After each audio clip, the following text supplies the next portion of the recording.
Hi again, Sword Dude and Dudettes. We're bringing 2024 to a close, so I just wanted to say a quick wrap up and a big thank you to everyone who decided to join us on this wild ride looking at swords, their history, and associated topics. This was really an amazing year. We crossed the 2,000 subscribers mark, which when we started this, I really didn't think it was going to grow that much, but who knew that this little corner of YouTube would attract this much attention? I want to thank Matt Easton in particular for shouting me out on his channel. I suspect that that shout out had a lot to do with finally making it over the 2,000 milestone threshold.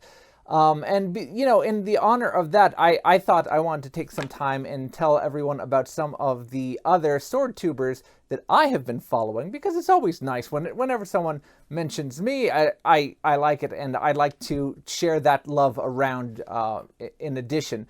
So this year in particular, and none of these guys need any help from me, but I enjoy them, so maybe you guys would enjoy them as well. I've been following Vincent Sung, the Wandering Warrior. He's been reviewing swords in addition to all the other wonderful martial arts stuff that has been going on. I've also been looking at the stuff that Jeremy Thomas has been putting on. He has lots of wonderful traditional Chinese sword arts that he puts on. Sifu Cuddle continues to impress and has been doing great reviews and some wonderful history on the background of, again, Chinese sword arts. So if you're interested in any of the Chinese arts, I'd definitely check out those channels to get a more well-rounded and more practical display, a certainly more practical background than anything that I could put on. My good friend Rapier's Delight has just been knocking it out of the park when it comes to collecting antique swords. So not only looking at original antiques, but also talking about the background for getting into collecting and the more practical aspects of the hobby. So definitely make sure that you check out his channel.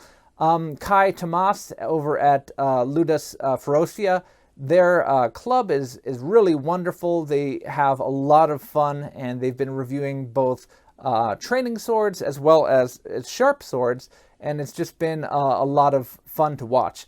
Blindy Sama has been a channel that's been very fun to watch and see the sword reviews that he puts on. Make sure that you go and see his content and subscribe to it. And finally, Medieval Review has come back and has been a very welcome addition. He was someone who I used to watch years and years ago, long before I started even thinking about making my own channel. And to have him return to the fold has always been it's just been a very pleasant gift to the sword community.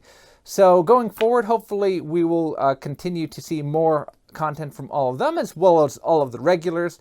My usual buddies, Matthew Jensen, Alien 2, the guys over at Unsheathed Sword Reviews, Kane Shen. Hopefully I'll be able to do more content related, in conjunction with all of them, but I wanted to say thanks to all of them because they have certainly contributed and helped to this channel and its growth. So what can we expect to see in 2025? Well, here's a quick preview. So we're going to be taking a look at this sword. So this is a rather large katana that was custom made for one of my friends, and it is an Unakobe Zakori cross-section, and I think it looks quite nice. It is a very pretty sword.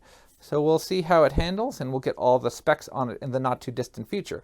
I just mentioned Vic and John over at Unsheathed Sword Reviews, and if you take a look behind me, we have two swords that they were kind enough to send, and they've sent another sword as well. So we have two blades here that will be featured in the channel in the not-too-distant future. I also have one of my Albions here that hasn't been formally reviewed, so hopefully that will get some love in the near future. I don't know if I'll do it this year, just because it seems like I can never get to the end of the list of swords that I need to get to, but if enough people are interested in that specific Albion, maybe I'll bump it to the top of the list. One of the most popular videos that was put out, and certainly it caused a lot of discussion, rightfully so, was looking at this specific sword. This is the wavy Katzbalger, a type of flamberge, and the owner of it, Christian, was kind enough to extend its stay here with me. So if you have other ideas for how this can be tested, go ahead and drop a comment. What other things can I do with it that aren't going to damage it?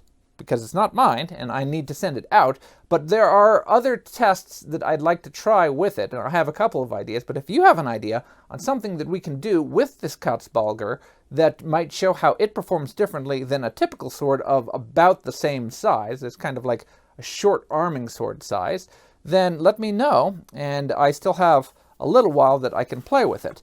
And very soon we will be meeting with Mr.